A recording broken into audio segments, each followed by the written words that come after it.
पहला पाठ प्रवक्ता ग्रंथ अध्याय 35 पद संख्या 1 से 12। संहिता के अनुसार आचरण बहुत सी शक्तियों के समान है। जो आज्ञाओं का पालन करता है वह शांति का बलिदान चढ़ाता है। परोपकारी अन्न बलि लगाने के बराबर है। जो भिक्षादान करता है वह धन्यवाद का बलिदान चढ़ाता है। पाप का त्याग प्रभु को प्रिय होता है और अधर्म से दूर रहना प्रायश्चित के बलिदान के बराबर है।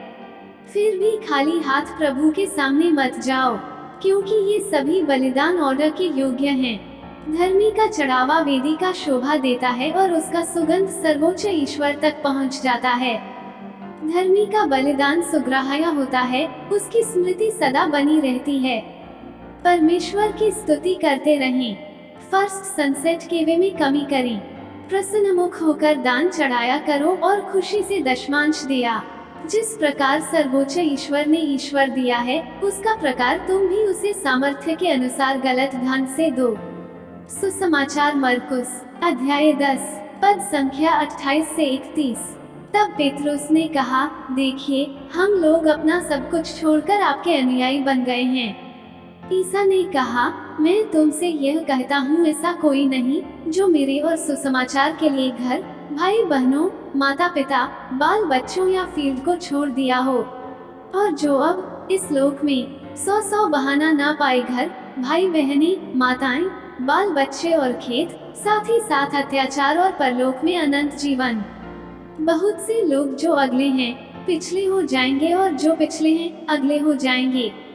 मनन चिंतन। कभी कभी प्रभु यीशु की शिक्षाओं का पालन करने के लिए बहुत कठिन लफ्ज होते हैं और इसलिए कई बार लोग उन्हें छोड़कर चले जाते हैं। उनका मानना है कि ऐसी कठिन शिक्षा का पालन कौन कर सकता है, लेकिन उनके शिष्य डटे रहते हैं ताकि वे अनंत जीवन के स्रोत को सुन सकें और उनके वचनों का पालन कर सकें। वे सांकरे द्वार से प्रवेश करने के लिए तैयार थे। वे ऊपर की चीजों की खोज में रहने के लिए तैयार थे, यहाँ तक कि वे दोनों गालियाँ प्रचार करने के लिए, भोजन करने के लिए तैयार थे, 70 गुना 7 बार माफ करने के लिए भी तैयार थे। लेकिन इसके बदले में उन्हें क्या मिलने वाला था? कई बार हम भी कुछ कठिन काम करने पर उसके लिए इनाम पाने की लालसा रखते हैं। आज की दुनिया में प्रभु की शिक्षाओं पर चलना बहुत कठिन है। दुनिया में सही रास्ते पर चलना बहुत कठिन है। इसलिए यह प्रश्न स्वाभाविक है कि इसके बदले में मुझे क्या मिलेगा? प्रभु यीशु आज हमें बताते हैं कि प्रभु के रास्ते पर चलने का हमारा ये प्रयास नहीं होगा, हमें उनके 100 गुना पुरस्कार मिलेंगे। प्रभु चेतावनी भी देते हैं, अच्छे रास्ते पर चलने पर अत्याचार और विरोध भी पुरस्कार के रूप में मिलेगा। क्या हम प्रभु के रास्ते पर चलने के लिए तैयार हैं?